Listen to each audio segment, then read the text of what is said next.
President Dudley, good afternoon, and thanks for agreeing to have me to Lee House to engage in a conversation with you about the year winding down here at Washington and Lee.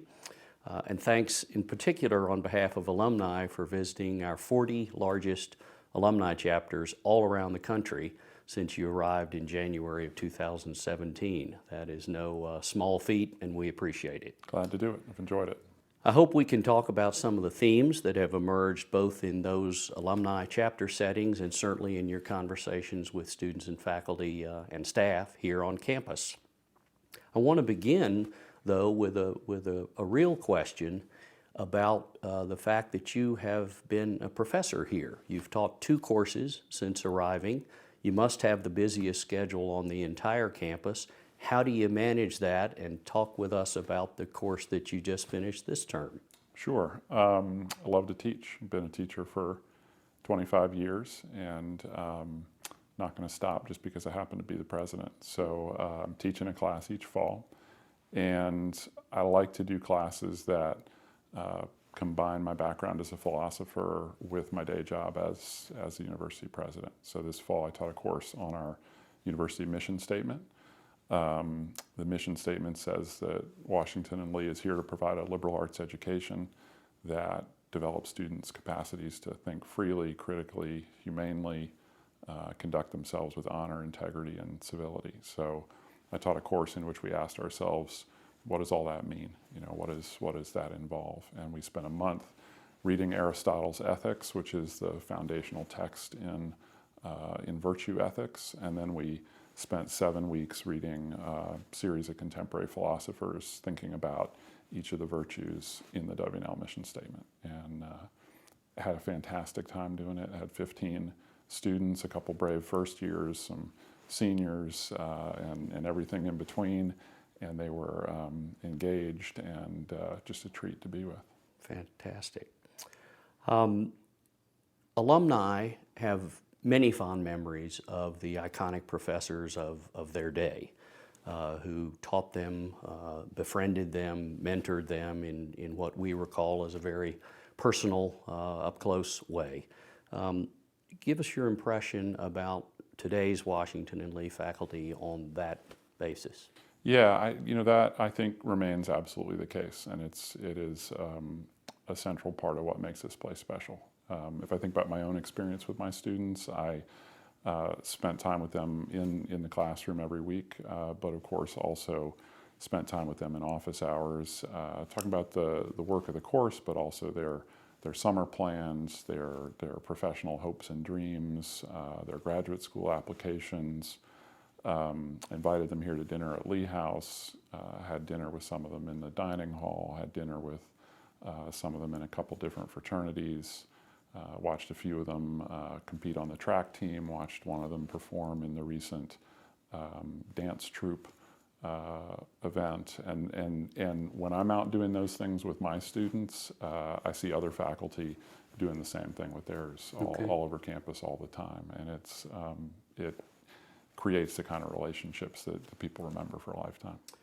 I think I remember that you first saw a student perform as Dracula, and then Dracula had you down to his fraternity house to have dinner. Is that true? I did. That was last year, and I went to see a student play, and the next morning I got an email from the lead in the play who said, I'm Dracula, and I noticed you in the audience. Would you like to come to Sigma Nu and meet my fraternity brothers? And I said, sure. So I went and had dinner with Dracula and his buddies. We read quite a lot about how some institutions around the country have struggled, to put it that way, to maintain civility, a civil discourse on their campuses. There have been a handful of quite notorious incidents that the media has reported. What is your sense of Washington and Lee on that core virtue of civility here?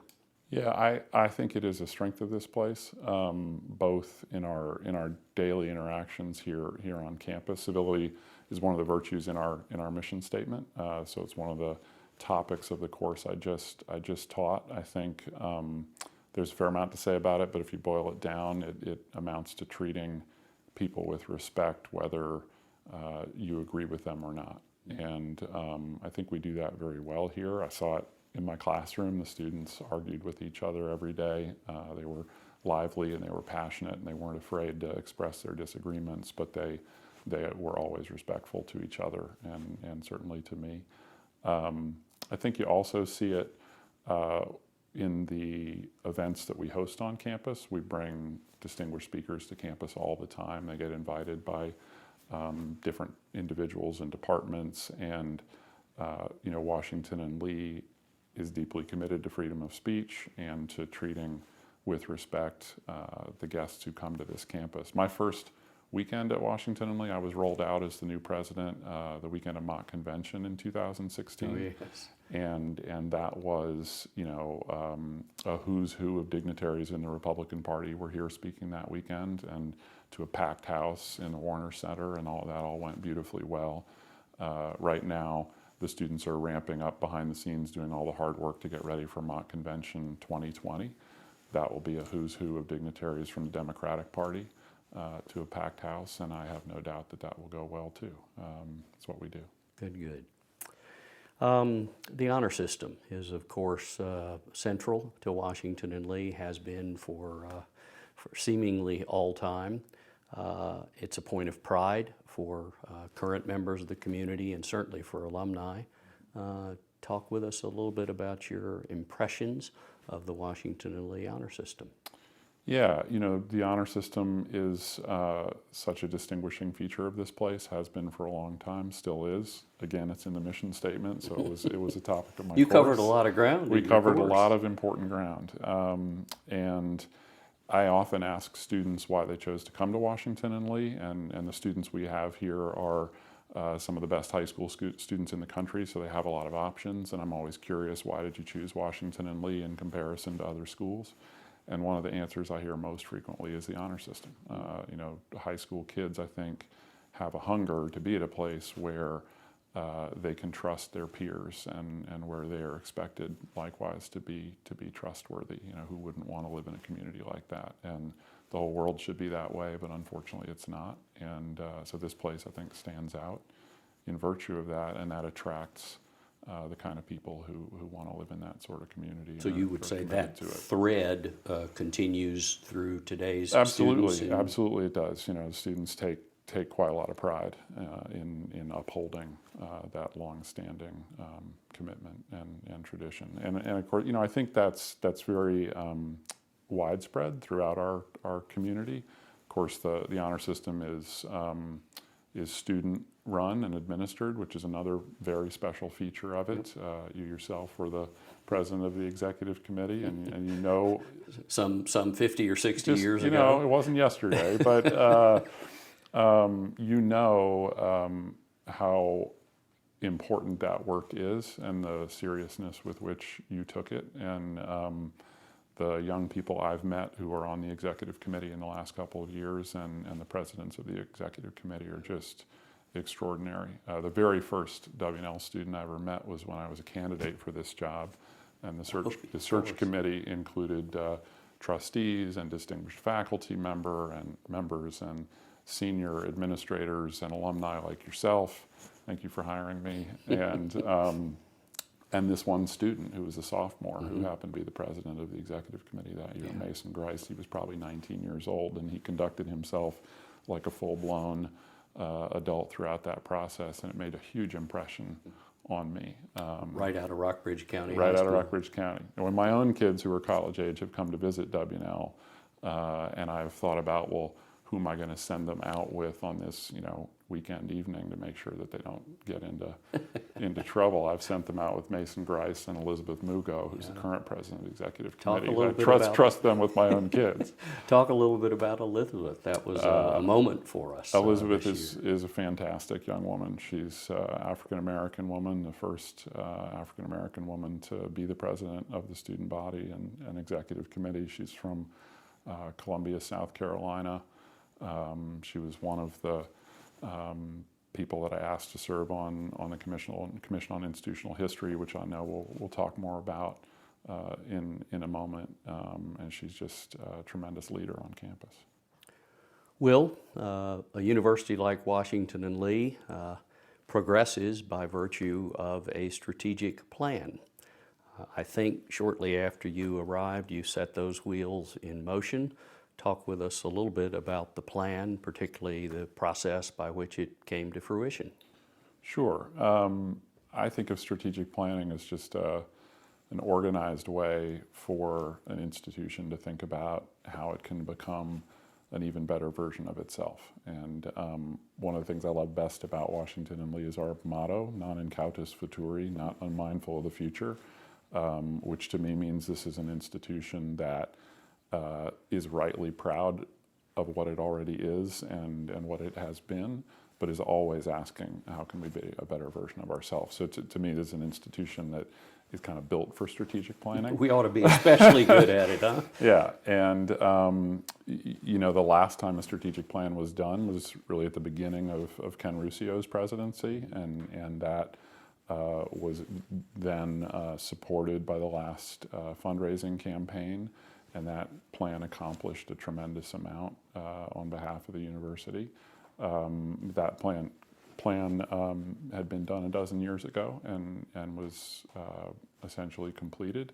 And when I arrived, I found that there were a lot of people on campus already eagerly thinking about, how can we become a better version of ourselves. Not much time to nobody sit was around, waiting huh? around for the president to show up, and so I didn't want to lose that momentum, and I just harnessed the momentum of the many people here who want to think about how can we improve, and created a process. So we had probably 100 people were directly involved on a variety of task forces and the steering committee that coordinated the work, and that included trustees and faculty members and students and senior administrators, and so that's kind of how the sausage was made, and those groups, of course, listened and talked to many, many other people, in the W&L community. So they delivered the final product to the board in May, and the board unanimously and enthusiastically endorsed it.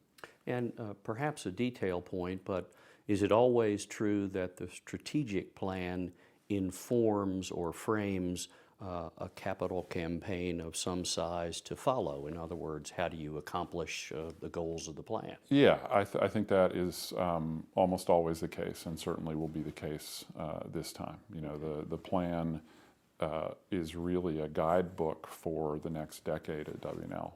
Opportunities to get even better to the greatest extent possible over the next decade, and of course, some of that requires some funding. So right.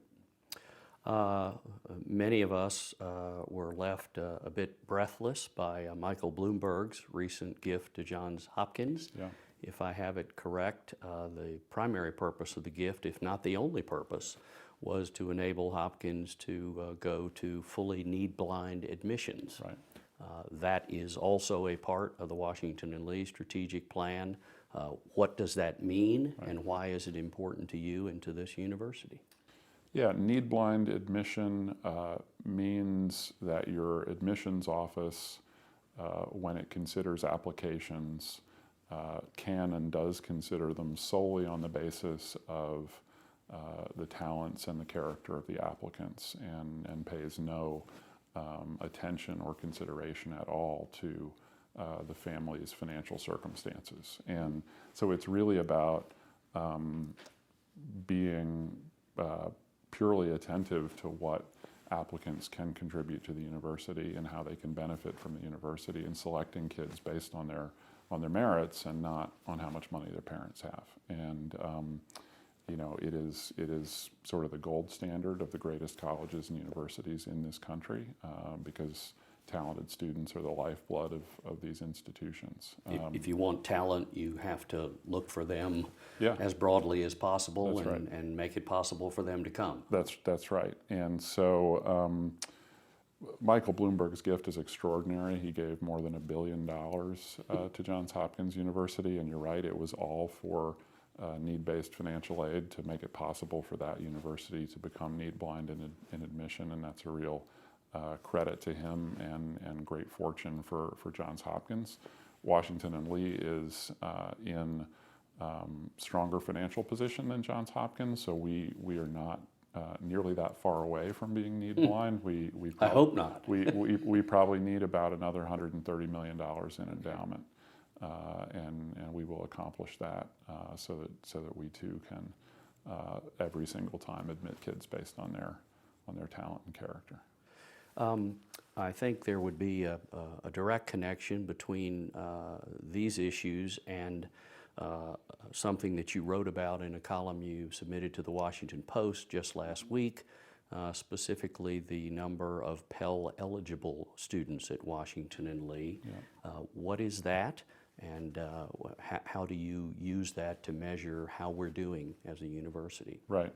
So the Pell Grant is a federal grant program available to low-income families. And so one of the standard measures of how colleges and universities are doing with respect to socioeconomic diversity is what is the percentage of students who are eligible for the Pell Grant. Okay. And I did publish a piece in the Washington Post last Friday talking about the progress that WNL has made on that front in the last 4 years, which has been significant. We've gone from 6% to 10% to 12% to 14% over the last 4 years, and very pleased about that because, again, it is all about talent. There are a lot of dimensions to diversity. There are a lot of different types of diversity that benefit the educational mission of the school, and WNL has as a strength political diversity. We have a rich variety of political views among our students, which is a great benefit to them, I think, in their experiences learning from each other. Some survey or poll came out about that not too long ago, right? Yeah, graduating seniors here and at other colleges and universities are surveyed about all kinds of things when they graduate, and so we know from those national surveys that our students are 20% more likely than students at similar schools to spend meaningful time with friends who have significantly different political opinions. And I think that's a really important and good thing. Racial diversity and socioeconomic diversity have not been the strength of this place, and I think it is important that we make progress in those dimensions of diversity in order to benefit the education of every single person here. You know, if you're teaching a philosophy class, the class is better if the conversations are enriched by students coming to the table with a wider variety of perspectives and life experiences that inform what they have to contribute. Likewise, out of the classroom on teams and in clubs. Absolutely. Casual conversation in dorm rooms and in fraternity houses and playing fields. Absolutely. I think having a student body and a faculty that are more diverse in many different respects is central to our educational mission. Okay. Let me shift gears a little bit. Also continuing in the strategic plan, there are at least two pretty prominent capital needs, infrastructure needs to put it that way, one for a new admissions center and another involving the science facilities here. Yeah. Talk about both of those, what you envision and why those facilities are important to the board. Sure. I mean, the first thing I'd say is that a strategic plan is not a list of capital projects, and the strategic plan, which I hope everyone will take the time to read, it begins with our mission statement because everything that we do should be laser focused on advancing our mission, and then it gives an account of the things that make WNL a truly special and distinctive place. And then eventually it talks about some of the facilities needs that we have in order to serve the people and the programs that are the core of the institution. So it's important to keep that in mind. And the last strategic plan and capital campaign invested a lot in this campus and have made wonderful improvements. So the whole colonnade has been restored. The Ruscio Center for Global Learning has opened. The natatorium has opened. We're currently redoing indoor athletics, which will be complete in another year and a half. In this next strategic, You're never done. you're are never you? done. You're never done. It's like, it's like owning an old house, Yeah. right? And our house is 270 years old, and it encompasses hundreds of acres, and Yep. there's always something that needs work. That's right. And the Science Center hasn't been touched in about 30 years. We have many more students interested in science now than we did a couple of generations ago. The way that science is taught here involves our students being in laboratories with their faculty members doing hands-on science in a way that really prepares them to go on to be scientists themselves, or to be doctors themselves, or simply to be good thinkers. And we need to provide the facilities in which they can do that work, at the highest possible quality. So investing in our Science Center, expanding it and upgrading it is probably the most significant capital project in the plan. Admissions and financial aid. An admissions and financial aid center really ought to be the front door of your campus. It's the first place that visitors who might have an interest in your school come. You want the admissions part of it to really present in a compelling way all that we have to offer. Then when those young people get excited about coming here, they immediately have questions about how am I going to pay for it, and you'd like them to be able right there to get them answered by your financial aid people. Right. Under one roof. Under one roof. At the moment, our admissions and financial aid offices are in two separate old single-family houses that are basically on the border of VMI. They're difficult to find. They aren't good office space. They don't make the kind of first impression for visitors that we would like to make. So it's important to change that. Good. I think that the third-year housing village had opened just before you arrived. That's right. You've been up there. You've certainly had a chance to talk with students about it. It was, shall we say, somewhat controversial before it was launched. What's your sense of that facility now, and particularly what do the students think of it? Yeah, the students that I have talked to essentially universally think it's a home run. I mean, which doesn't surprise me.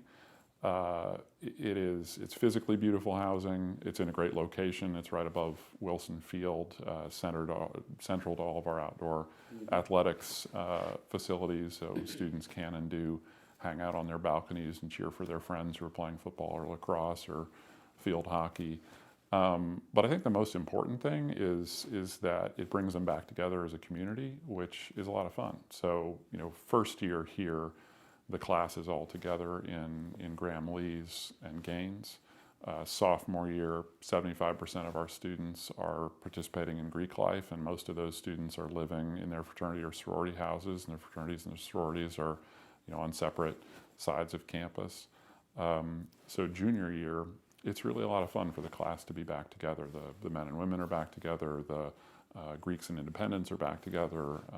Students who are in different Greek houses are together again. And so I think the students just think it's a blast. And, from my perspective, we bring 460 wonderfully talented, energetic young people here to our campus every year. And the more time that they can spend together, the better. Okay. Any current plans to add senior housing for fourth-year students? Do not have those plans. That is the inevitable next question. I get that question a lot. Right. And I do not anticipate requiring fourth-year housing. There's a long tradition at WNL of students living off campus and enjoying that. And I understand the appeal of that. So what we do want to do is pay attention to student interest and demand. And, if there are seniors who want to live on campus, we want to have good options for them. And so we will make sure that we have enough housing supply for the students who want to live on campus, but students who want to live in the county and fly fish on Buffalo Creek, I'm all for that too. That's right. Will Washington and Lee people believe that we are blessed by a virtually unique, certainly at least a distinctive curriculum, a collection of the liberal arts and pre-professional programs. Yeah. Does the strategic plan try to leverage that? If so, how do we continue to capture that great strength and even increase it? Right. It absolutely does. You know, as I said, the plan begins by talking about the distinctive strengths of this place, and one of them is the curriculum that we offer, which for a school of our size, I believe is unique. There's not another liberal arts college of our caliber in the country that also has an accredited undergraduate business school, also has an accredited undergraduate journalism program, and also has a 150-year-old, very distinguished national caliber law school. So you don't find those things at other liberal arts colleges, and we want to take full advantage of that. One thing we're doing is creating a new legal studies program, which will begin offering a minor for our undergraduate students this coming fall. And we have faculty from the college and the Williams School and the law school working together to design that program and teach in it, and they're really excited to collaborate in that way. Okay, so in the plan, I think the actual language is strengthen interdisciplinary programs. That would be sort of Exhibit A of that model. Correct? Right. That is a thoroughly interdisciplinary program, and that will be a brand new one. But we also want to invest in some of the interdisciplinary programs that we already have, which are very popular and serving our students very well. There's a host of them. A few examples include the Shepherd Poverty Program, which is the most popular minor on campus, environmental studies, neuroscience, entrepreneurship. These are programs that draw on faculty who are located in many different host departments in the college and the Williams School and sometimes the law school.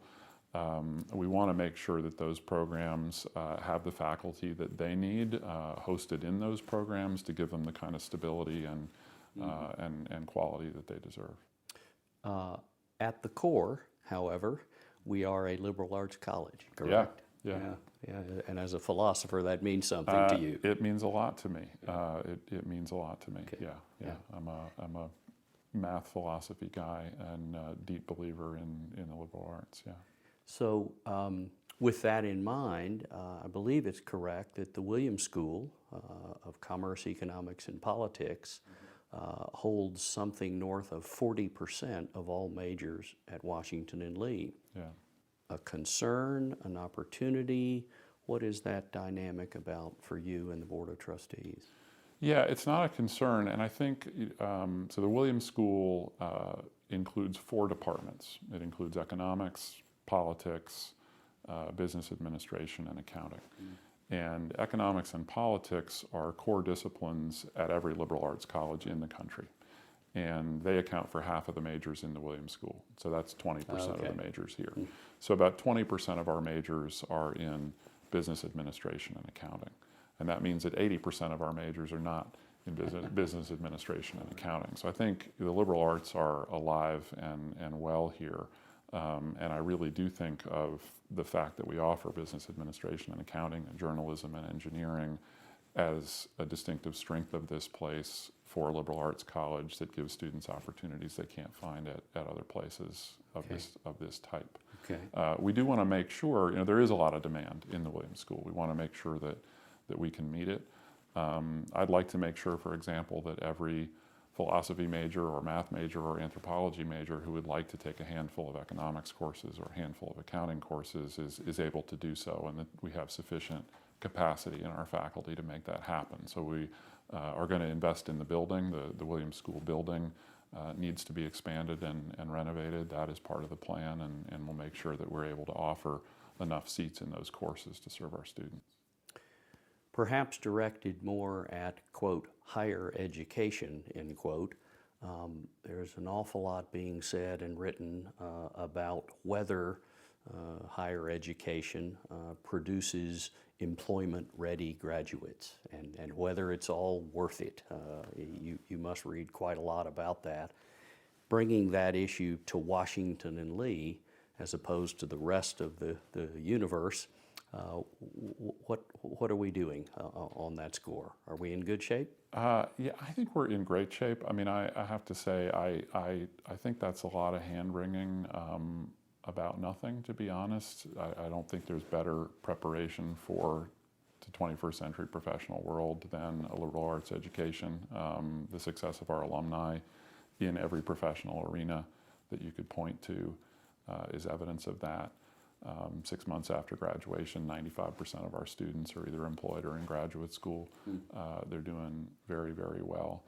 You know, a liberal arts education is quite deliberately not job training, but it is, I think, the best professional preparation that you can get, especially for a world in which the particular jobs continue to change and evolve. And if you are training yourself for a particular job now, you're probably making a mistake because it might not exist in 10 or 20 years. At least not in that form. Yeah, what you need to succeed professionally is intellectual flexibility and the ability to solve problems that you've never encountered before, and the ability to continue learning new things. And that's what we teach. And the success of our alumni from, you know, the class of 1960 to the class of 2017 is evidence that it's working.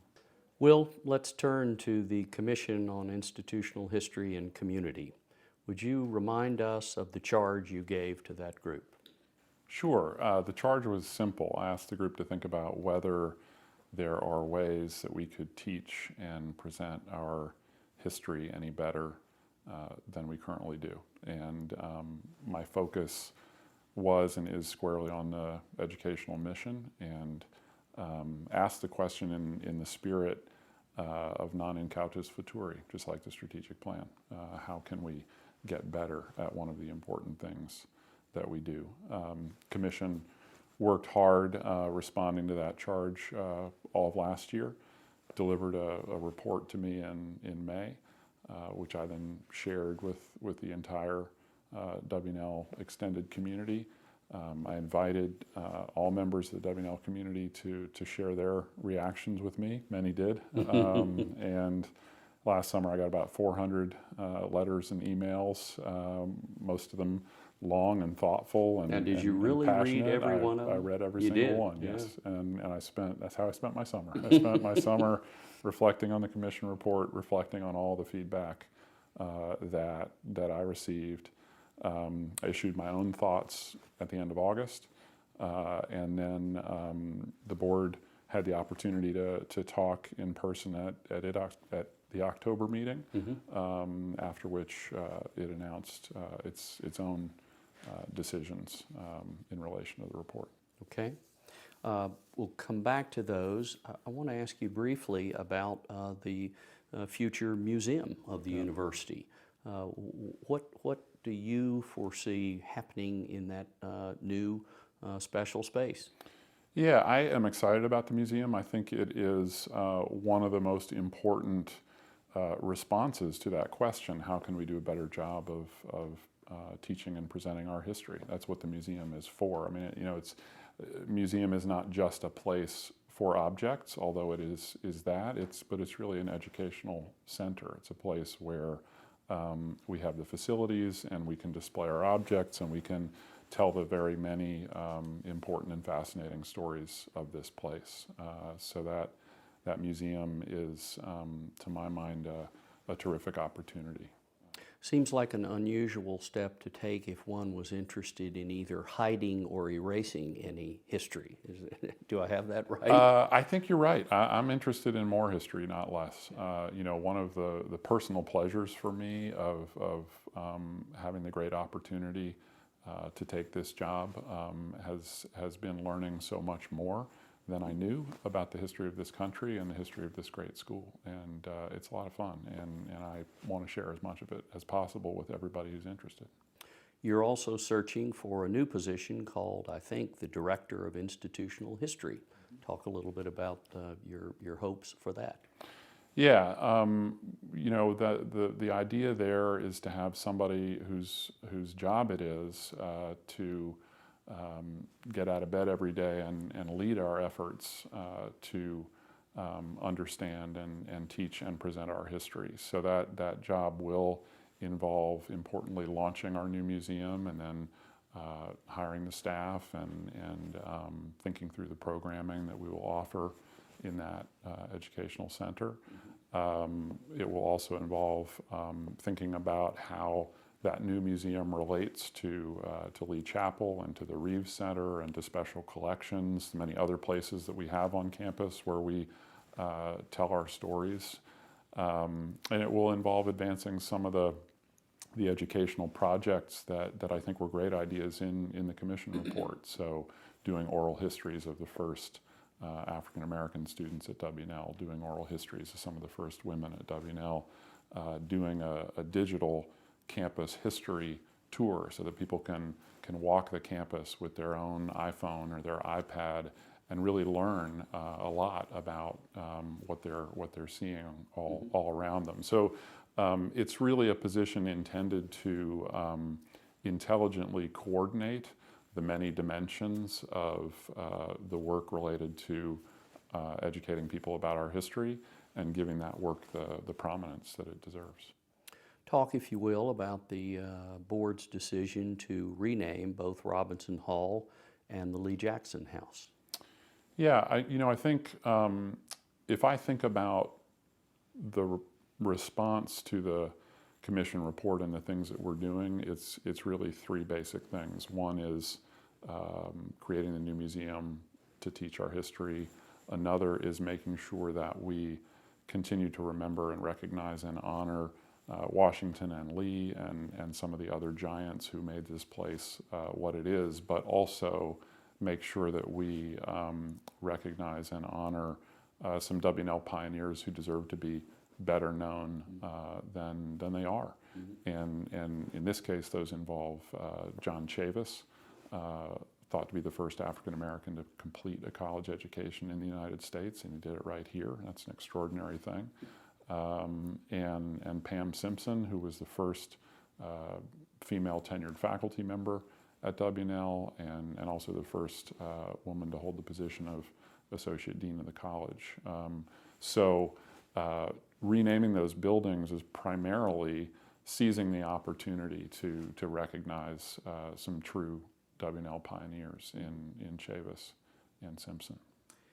What has and has not changed about and in Lee Chapel? Well, I think the most important thing that hasn't changed is that we're continuing to use it as an active space for distinguished university events. Last week, I participated as a reader in the traditional service of lessons and carols with the university singers, which is a special opportunity. Next month, we will host Founders Day in Lee Chapel. I will speak at that event, but the distinguished speaker at that event will be Christy Coleman of the American Civil War Museum in Richmond. She's the CEO, and we'll be very excited to have her speak there. So we're continuing to use the space as it was intended to be used. In order to do that, we're making sure that it is not confused for a Confederate memorial. So the changes that have been made in there with respect to the portraits that we display and the times that the very prominent sculpture of Lee at rest on the battlefield in his Confederate uniform, when that sculpture is really visible and central to the experience. We're making those changes so that when we have university events in the space, the focus can be on those university events. Okay. What will happen to the former portraits of Lee on the right and Washington on the left as you sit in the chapel? Yeah, I guess I should say what we have done is for many years, since I believe 1963, the same two portraits have hung in the chapel. And the one of Lee, which as you're facing the portraits was to your right, was painted by Pine in the early 1900s. So more than 30 years after Lee's death, he painted that from a photograph of Lee in his Confederate uniform. The portrait of Washington was done in 1772 by Peale, and it's the only I believe it's the only pre-Revolutionary War portrait of Washington. It was commissioned by Martha Washington. It depicts him in his uniform as a colonel in the Virginia militia. Extraordinary painting, thought to be the greatest portrait of Washington. We're very proud to own it. We have now placed a portrait of Lee in the chapel that was painted in 1866 when he was, in fact, the president of Washington College, and it shows him as he was. Our Lee, you might say.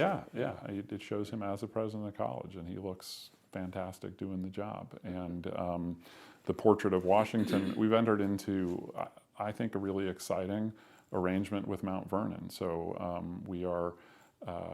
we have loaned them our Peel portrait, which was actually painted at Mount Vernon. It was commissioned by Martha Washington, painted at Mount Vernon, hung at Mount Vernon for many years. So it will return to Mount Vernon for a couple of years. It'll be seen there by 1 million visitors a year, all of whom will see that it is on loan from Washington and Lee University. And we have borrowed their Gilbert Stuart portrait of Washington, painted in 1796, which was during the second term of his presidency of the United States. And in fact, it's the same year that he made his transformative gift to this place. So we now have both Lee and Washington up there as they were in their most important years of connection. That would have to make the list of amazing facts about Washington and Lee that the sitting United States president made the gift to us. Right, and he did it because he thought presciently that the future of the country lay to the west, and he thought that the key to the successful future of the country was great education on the frontier, and the frontier was the Blue Ridge Mountains. Right here. We are the 9th oldest college or university in the United States, but we are the oldest college or university west of the Blue Ridge Mountains, and that's why George Washington invested in us. Will, do you or the board anticipate other changes arising from the commission report? Do not. I do not think there will be any other changes announced. There's a lot of work to do, but I think the work that needs doing has already been announced. You've been so generous with your time today. Thank you again. Take a minute and close for us. So what would you say to the extended Washington and Lee family as you turn the corner into 2019 and look ahead? Well, I think the main thing I would say is I've been here 2 years, and it's an extraordinary place, and we have a very special community, and the university is exceptionally strong. The quality of education is strong, our values are strong, our finances are in good shape, and that's all due to the support of so many people, our students and our faculty and the alumni and parents and friends of the place, and I'm really lucky to be here. So thank you. Lucky to have Thank you. you for hiring me. Thank you, Will. All right.